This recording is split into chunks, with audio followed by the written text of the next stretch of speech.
இந்த காலகட்டம் வந்து புதுசா அதை மாத்திரம் இதை மாத்த போறேன், ஒரு மைக்ரேஷன் வேணும், ஒரு இடமாற்றம் வேணும், ஒரு புதுசா ஒரு முதலீடு போட்டு நான் டெவலப் பண்ண போறேன் அப்படின்றவங்கலாம் கவனம் தேவை. எதையும் வந்து இந்த காலகட்டம் அவசரப்பட்டு செஞ்சிடாதீங்க. புதன் வந்து நிறைய புத்தியா ஒரு வேகமா நமக்கு ஒரு எமோஷனலா வந்து ஒரு ஆர்வத்தையும் ஆசையும் தூண்டி விட்டுரும். ஆனா மற்றதெல்லாம் வந்து இங்க செயல்படுறதுக்கு நமக்கு ரொம்ப கொஞ்சம் ஒரு கெடுபிடியா இருக்கிறதுனால ரொம்ப கவனமாக கடக்க வேண்டிய சூழலாக இருக்குது. மகர ராசியில் இருக்கக்கூடிய அன்பர்கள் இந்த காலகட்டம் வந்து தொழில ப்ரமோஷன் வரல, எனக்கு ஒரு வேலை மாற்றம் வரல, எனக்கான ஒரு திடீர் அதிர்ஷ்டம் எதுவும் வந்து நான் பெருசா சாதிக்கலன்ற ஒரு தேவையில்லாத ஒரு மனத்தொய்வெல்லாம் வச்சுக்காதுங்க. எது கிடைக்கிறதுனாலும் பரவாயில்ல, நார்மல் லைஃப் லீட் பண்ணாலே போதும். ஓம் சரவண பவ. பாலும் தெளிதேனும் பாகும் பருப்பும் இவை நாளும் கலந்தனக்கு நான் தருவேன். கோலம் செய் தொங்க கரிமுகத்து தூமணியே, நீ எனக்கு சங்கத்தமிழ் மூன்று தா. டிவோட்டி நேஷன் அன்பர்கள் அனைவருக்கும் ஆர்த்திய சொர்ணலட்சுமியின் ஆத்ம வணக்கங்கள். இந்த பதிவு செப்டம்பர் மாதம் நடைபெறவிருக்கும் சுக்கிர பயிற்சி அதை பற்றிய பலன்களை வந்து 12 ராசிக்கு காணவிருக்கிறோம். இந்த சுக்கிர பயிற்சியை வந்து நம்ம ஏன் ரொம்ப சிறப்பா பேசுறோம்னா, சுக்கிரன் தான் இயங்கும் சக்தி. கால சக்கரத்தின் ஒரிஜினல் 2 தனம், குடும்பம், வாக்கு. இந்த பக்கம் பாத்தீங்கன்னா டே டு டே லைஃப்ல நம்ம சந்திக்கக்கூடிய நபர்கள், ஒரு தொழில், ஒரு கூட்டு தொழில், ஒரு பார்ட்னரு, எதிராளி நம்மளை எப்படி நினைப்பான்னு சொல்லக்கூடிய அனைத்து விஷயமான ஒரு விஷயங்கள், ஒரு கல்யாணம், நம்மளுக்கு வந்து சமூகத்துல நல்ல ஒரு பேர், புகழ், அங்கீகாரம், மதிப்பு, இதையெல்லாம் சொல்லக்கூடியவர் தான் சுக்கிரன். இந்த சுக்கிரன் பெயர்ச்சியாலும் ஏற்கனவே டிரான்சிட்ல நமக்கு நிறைய கிரகங்கள் வந்து மாற்றங்கள் கொடுத்துட்டாங்க. இவங்களாலையும் நம்மளுக்கு வந்து என்ன மாதிரியான பெயர்ச்சிகள், ஏன்னா ஒவ்வொரு மாதமும் வந்து இந்த மாத கிரகங்கள் பெயர்ச்சி ஆகுது இல்லையா, அதனால வந்து ஒரு சில மாற்றங்கள் ஏற்படும். இந்த மாற்றங்களால் அவங்களுக்கான பலன்கள் கூடுதா இல்ல வந்து குறையுதா, இல்ல எல்லாரும் வந்து இந்த காலகட்டம் இக்கட்டான சூழல் சொல்லி இருக்கிறோம். ஏன்னா பழைய ராசியில வந்து நம்மளுக்கு சனி பகவான் சஞ்சாரிக்கிற வேலையில அவருக்கு கேந்திரத்துல குரு பகவானும் இருந்து, இந்த காலகட்டம் ராகு கேதுக்கள் வந்து சூறாவளி காற்று என்னும் இடத்துல வந்து ராகு கும்பராசியில் அமர்ந்தும், நெருப்பு ராசியான சிம்மத்தில் கேது அமர்ந்தும் இந்த நால்வர் நம்மளுக்கு வந்து கொடுக்கக்கூடிய திக் நிமிடங்களா இருக்குது. ஏன்னா எந்த நேரத்துல உலகியல் நிகழ்வுகளாக இருந்தாலும் சரி, அன்றாட மனிதர் வாழ்விலாக இருந்தாலும் சரி, இயற்கை பேரிடராக இருந்தாலும் சரி, நம்ம வந்து நெருப்பு ஆலையா, தண்ணி ஆலையா, இல்ல காத்தாலையா, அதே போல் நம்ம போற விபத்தெல்லாம் வந்து நம்மளுக்கு ஆகாயத்திலையா, நம்மளுக்கு வந்து ஒரு கப்பல் மார்க்கமா, இல்ல ஒரு ட்ரெயினா, ஏன்னா நிறைய இப்ப வந்து நீரால வந்து நம்ம பாதிக்கப்படும், அதே போல ஆகாயத்தால அப்படின்னு பூகம்பங்களும் ஏற்படுது. அங்கங்க வந்து ஒரு காடு பத்தி எரியுது. இந்த மாதிரி இயற்கை பேரிடர்கள், பஞ்சபூதங்கள்லாம் எப்படிதான் நம்மளுக்கு கஷ்டம் கொடுக்கணும்லாம் தெரியாது. இப்படி இருக்கிற சூழல்ல இந்த சுக்கிர பயிற்சியும் நடக்க இருக்குது.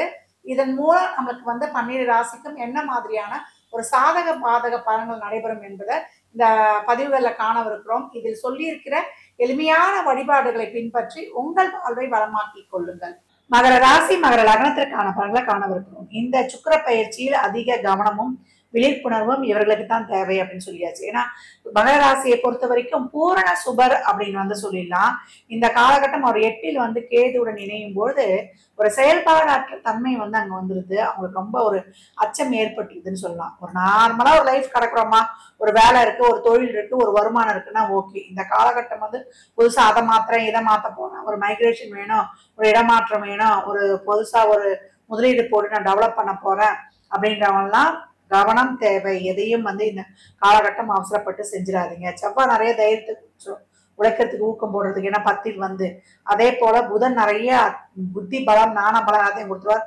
அவரும் 9ல இருந்து. இந்த சூரியனும் நமக்கு போய் 9ல் வந்து சனியுடைய பார்வையில் இருக்கிறதுனால தேவையில்லாத ஒரு அழுத்தம், ப்ரெஷர், ஒரு டென்ஷனு இதெல்லாம் கொஞ்சம் அதிகமாயிடும். வேலை செய்யற இடத்துல மேலதிகாரிகள் உடன் பணிபுரிகளை அனுசரித்து போயிடணும், விட்டு கொடுத்து போயிடணும். தேவையில்லாத அவசரப்பட்ட முடிவில் இருக்கக்கூடாது. பொருளாதார சம்பந்தப்பட்ட விஷயங்கள்லாம் வந்து போர்க்குடி தூக்கக்கூடாது தொழில் செய்கிற இடங்கள்ல.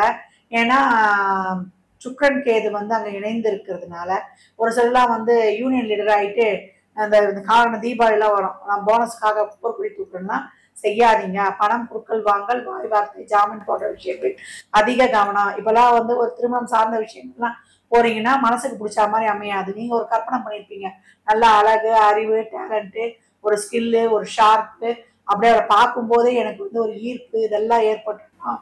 ரொம்ப திலோத்துமமா இருக்கணும். உங்க கனவு நாயகன் கனவு நாயகில இப்ப கிடைக்கிறது ரொம்ப கஷ்டம் அப்படின்னு சொல்லலாம். எதிர்பார்ப்பை எதிலையும் வைத்துக் கொள்ளாதீங்க. நார்மல் லைஃப் லீனான சிறப்பு. லக்ஸுரி ஐட்டம் எக்ஸ்பென்சிவான பொருட்களை வாங்குவதை தவிர்த்து கொள்ளணும். வீடு வண்டி வாகனத்திலாம் ரொம்ப கவனம் தேவை. இரவு நேர பயணங்கள் அதே போல நம்ம தேவையில்லாம நைட்ல வந்து டிலேவா வர வேண்டாம். நைட்டு வேலைலாம் இருக்குதுமானா என்ன செய்ய முடியும், அதுக்கெல்லாம் போயிட்டு வந்துடலாம். தேவையில்லாம இரவு நேர பயணங்களை வச்சுக்காதீங்க. கார்ல போறோம் பைக்ல போறதுனாலும் கவனம் தேவை.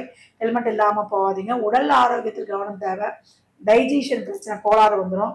புளி ஏப்பம் டைம்ல சாப்பிட்றது, உணவுல தண்ணியில கவனம் வேணும். கணவன் மனைவி உறவுல பிரச்சனை வரக்கூடிய வாய்ப்பு. தேவையில்லாத ஸ்ட்ரெஸ் மன அழுத்தம் வச்சுக்காதீங்க. ஆர்குமெண்ட் வச்சுக்காதீங்க. குறைகளை சுட்டி காமிக்காதீங்க. எல்லா இடத்துலயும் குறை இருக்குது. தேவையில்லாத வந்து மற்றவர்கள் பேச்சு கேட்காதீங்க. நம்பிக்கை தன்மையை வந்து இந்த காலகட்டம்லாம் குறையும். அதனால வந்து 3வது நபர் தலையீடு குடும்பத்துக்கு இல்லாத மாதிரி பார்த்து கொள்ளுங்க. உங்களுக்கு நம்பிக்கை ரொம்ப தேவை. கணவன் மனைவி 2 பேரும் எந்த ஒரு விஷயத்திலும் கருத்தொருமித்து இருக்கணும் அப்படின்னு வந்து சொல்லியாச்சு. இந்த காலகட்டம் நம்ம வந்து தொழில், திருமணம், வேலைவாய்ப்பு, பொருளாதாரம், லக்ஸுரியான ஒரு பொருட்கள் வாங்குறதுல இருந்து விலை உயர்ந்த பொருட்களை நம்ம கையாளுறதுல இருந்து அனைத்து வகையிலையும் கடன் வாங்குறதுல தேவையில்லாம போய் கடன் வாங்கிடக்கூடாது. பணம் யாருக்கும் கொடுத்துடக்கூடாது. ஜாமீன் போட்டுறக்கூடாது. உடல் ஆரோக்கியத்திலையும் கவனம் வேணும். இவ்வளோ விஷயங்களையும் மகரம் வந்து அலாட்டா பயணிக்கணும் அப்படின்னு வந்து சொல்லியாச்சு. ஏன்னா சனியுடைய பார்வை சூரியனுக்கு கூடவே வந்து நமக்கு புதனும் இருக்கார். புதன் இருந்து நிறைய புத்தியா ஒரு வேகமா அவர் மட்டும் இதுவா இருந்து நமக்கு ஒரு எமோஷனலா வந்து ஒரு ஆர்வத்தையும் ஆசையும் தூண்டி விட்டுரும். ஆனா மற்றதெல்லாம் வந்து இங்க செயல்படுறதுக்கு நமக்கு ரொம்ப கொஞ்சம் ஒரு கெடுபிடியா இருக்கிறதுனால ரொம்ப கவனமாக கடக்க வேண்டிய சூழலாக இருக்குது. நம்ம தொழில்ல இல்லை நம்ம வாழ்க்கையில ஒரு அடுத்த கட்டி. ஏன்னா 5க்குரியவர்னு சொல்லிட்டோம். அப்போ பூர்வ புண்ணியஸ்தானம் நமக்கு சாமியுடைய அருள் கிடைக்கிறதுனாலே நம்ம ரொம்ப இந்த காலகட்டம் வந்து அம்பாளை வந்து அந்த உக்ர தெய்வங்கள் நமக்கு அதை முழுமையா பெற்று தந்துடும் அப்படின்னு வந்து சொல்லலாம். நம்ம வழிபட வேண்டிய காளி என்னன்னு கேட்டீங்கன்னா கன்னிவாடி ராஜகாளி அம்மனை வந்து வழிபடுவது ரொம்ப சிறப்பு. மகர ராசி அன்பர்கள் அந்த அம்பாளை செவ்வாய், வெள்ளி, ஞாயிற்றுக்கிழமையில வழிபட்டு வரும்போது இந்த கன்னிவாடி ராஜகாளி அம்மன் உங்களுக்கு சிறப்பான பலன்கள் தருவாங்க. எலுமிச்சம்பழம் வாங்கிட்டு போயிட்டு இருந்தோம். 38 எலுமிச்சம்பழம் 33 கோயிலில் கொடுத்தோன்னா 5 நீங்க எடுத்துட்டு வந்துடலாம். அதெல்லாம் எப்படி கொடுக்கணுன்றது இன்னும் இறுதியில் இன்னும் கூட விளக்கமா சொல்றேன். சிறப்பா இது நிறைய நம்ம பதிவை பார்க்கணும் தெரியும் அதை எப்படி கொடுக்கணும் அப்படின்னு சொல்லிட்டு. மஞ்சள் குங்குமத்தோட உங்க கோரிக்கை என்னவோ அதை தொட்டு தொட்டு தொட்டு தொட்டு கொடுக்கும்போது மிகச்சிறப்பான பலன்களை மஞ்சள் குங்குமத்தோட கொடுத்துருங்க. சிறப்பா காணணும். அங்க ஒரு கயிறு, சகப்பு கயிறு, ஒரு கருப்பு கயிறை வச்சு பாத்திரம் வச்சு எடுத்துட்டு வந்து கட்டிக்கோங்க.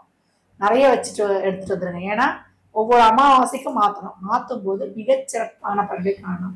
மகரம் இந்த காலகட்டம் ஒவ்வொரு விஷயத்தையும் ஒரு முக்கியமா ஒரு முடிவுல அந்த காலகட்டம் எடுக்காதீங்க.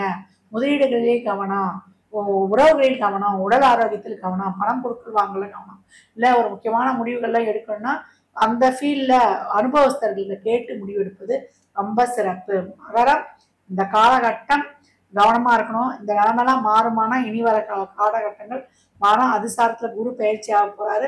அந்த முழுமையான பலனை நீங்கள் பெறக்கூடியவர்களாக இருக்கீங்க. இந்த மாதத்தை பொறுத்த வரைக்கும் பக்குவமாக கடந்து வரும்போது பக்காவாக கடந்து வந்துடலாம். மகர ராசியில் இருக்கக்கூடிய அன்பர்கள் இந்த காலகட்டம் வந்து தொழில ப்ரமோஷன் வரல, எனக்கு ஒரு வேலை மாற்றம் வரல, எனக்கான ஒரு திடீர் அதிர்ஷ்டம் எதுவும் வந்து நான் பெருசா சாதிக்கலன்ற ஒரு தேவையில்லாத ஒரு மனத்தொய்வெல்லாம் வச்சுக்காதுங்க. எது கிடைக்கலனாலும் பரவாயில்ல, நார்மல் லைஃப் லீட் பண்ணாலே போதும். பெண்கள் இந்த காலகட்டம் அதிர்ஷ்டத்தை நம்பியோ இல்ல மற்றவங்கிட்ட நம்மளுக்கு ஒரு அங்கீகாரம் கிடைக்கல நம்பியோ மனத்தொய்வெல்லாம் அடையாதுங்க.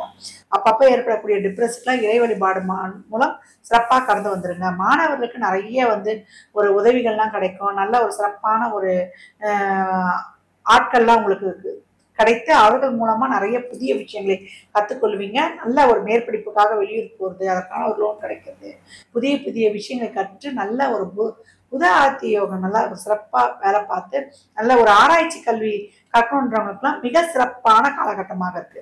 அதனால திட்டமிட்டு சிறப்பாக செயல்பட்டு உங்களுடைய எதிர்கால வாழ்க்கையை வந்து சீராக அமைத்துக் கொள்வதற்கு மாணவர்களுக்கு இது அருமையான நேரம்னு சொல்லலாம். மகர ராசியை பொறுத்தவரைக்கும் 12 ராசிக்கும் உண்டான பலனை வந்து பார்த்துருக்குறோம். இந்த சுக்கிரன் கேது இணைவு பார்த்தீங்கன்னா நம்மளுக்கு ஒரு செப்டம்பர் 21 இருந்து ஒரு அக்டோபர் 8 வரைக்கும் இந்த சுக்கிரன் கேது அவங்க நல்லா கிட்ட டிகிரியில கனெக்ஷன் வருவாங்க. அந்த காலகட்டம்லாம் பார்த்தீங்கன்னா நவராத்திரியாவே வந்துடும். நவராத்திரியில வந்து நீங்க இந்த அகண்ட தீப வழிபாடு பண்றது, இல்ல கோயில்ல போய் தீபங்களை ஏற்றி வழிபடுவது.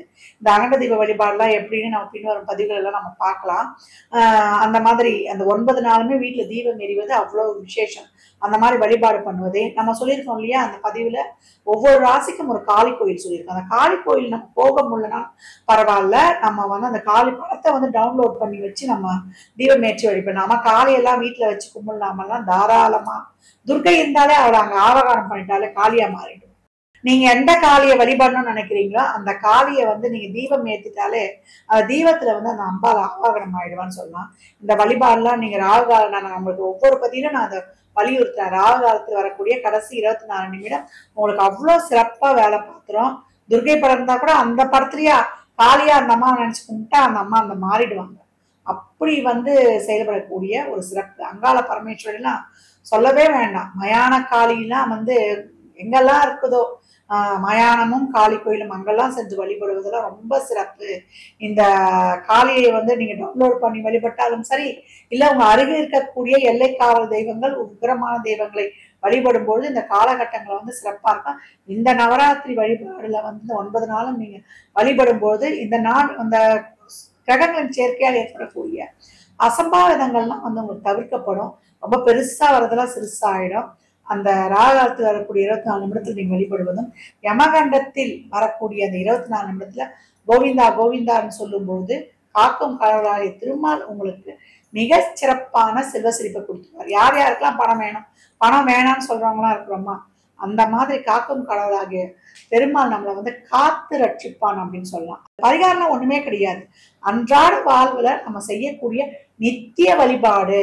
இது நித்திய வழிபாடுதான் நம்மளை புனரமைச்சுக்கோம். நம்ம டே டு டே லைஃப்ல நம்ம கிட்ட இருக்கிற அந்த கெட்ட ஆராதனைக்கு நம்ம புதுசா நேர்மறையா சிந்திக்க செயல்பட வைக்கும். நேர்மறையா சிந்திக்கவே நம்ம ஒண்ணு நினைச்சோம்னா ஐயோ இது நடக்குமோ நடக்காதோ அப்படின்ற ஒரு பயம் வரும் இல்லையா, இந்த அச்சத்தை எல்லாம் நீக்கி கொடுத்துரும் அப்படின்னு வந்து சொல்லலாம். இந்த காலகட்டங்களை நிறைய தான தர்மம் பண்ணுங்க. விசேஷ நாட்கள்லாம் நிறைய தான தர்மம் தான் சொல்லுவேன். அந்த அன்னதானமே வந்து ஒரு ப்ரொசீஜர் இருக்கு. ஒரு ஃபுல் மீல்ஸ் இனிப்போட எலுமிச்சங்காய் ஊறுகாவோட 21 ரூபா சில்லறை பணம் வைத்து ஒரு ஏழை எளியவருக்கு தாராளமாக கொடுங்க. எலுமிச்சம்பழம் நிறைய கோயிலுக்கு வாங்கி கொடுங்க. இந்த சுக்கிரன் கேது இணைவா உங்களுக்கு ஏதாவது ஒரு தசாபுதில சிறப்புல ஒரு சனி ராகு கேது தசாபுதியே நடக்குது. இப்ப மீன லக்னமா இருந்து சுக்கிர தசாபுதியே போகுது. இப்ப சுக்கிரனுடைய லக்னமா இருந்து குருவுடைய தசாபுதியே போகுது. குரு சிறப்பான இடங்கள்ல இல்ல, சனி சிறப்பான இடங்கள்ல இல்ல. எங்களுக்கு அந்த மாதிரி குரு சனி ராகு கேது சூரியன் சந்திரன் இவங்கெல்லாம் இந்த பாவகிரகங்கள்லாம் இணைந்தே போதுமான்றவங்க எல்லாம் நீங்க இந்த எலுமிச்சம்பழத்தை தானமா கொடுக்கும்போது அந்த சிறப்பா நிகழ்வு உங்களுக்கு நடைபெற்றுடும். 38 எலுமிச்சம்பழம் வாங்கி கொடுங்க. அந்த எலுமிச்சம்பழத்தை நல்லா சுத்தம் பண்ணி மஞ்சத்தல்ல கழுவி உங்களுக்கு என்ன கோரிக்கை அதை நினைத்து எடுத்து வச்சு ஒரு மஞ்சத்தூள் குங்குமம் பாக்கெட்டோட வாங்கி கொடுங்க. ஒரு 5 எலுமிச்சம்பழத்தை திருப்பி வாங்கிட்டு வந்துருங்க. ஒரு எலுமிச்சம்பழம் வந்து நீங்க ஜூஸ் போட்டு குடிச்சுன்னா, ஒரு எலுமிச்சம்பழத்தை வாச நிலப்படையில கட்டணும், ஒரு எலுமிச்சம்பழத்தை வந்து பூஜை அறையில வைக்கணும், ஒரு எலுமிச்சம்பழத்தை வந்து உங்களுடைய வண்டியை வச்சுக் கொள்வதோ, ஒரு எலுமிச்சம்பழம் உங்களுடைய பணப்பட்டியில் வைத்துக் கொள்வதோ மிக சிறப்பான செல்வ செழிப்பை காணலாம். இதெல்லாம் ஃபாலோ பண்ணுங்க. எளிமைதான், ஆனா கன்சிஸ்டன்சியா பின்பற்றணும். இதெல்லாம் பின்பற்றி உங்கள் வாழ்வை வளமாக்கிக் கொள்ளுங்கள். மற்றும் ஒரு சிறப்பான பதிவில் சந்திக்கும் வரை தங்களிடமிருந்து விடைபெற்றுக் கொள்வது ஆதித்ய சொர்ணலட்சுமி. இறையருளால் அனைத்தும் நிறைவாகட்டும்.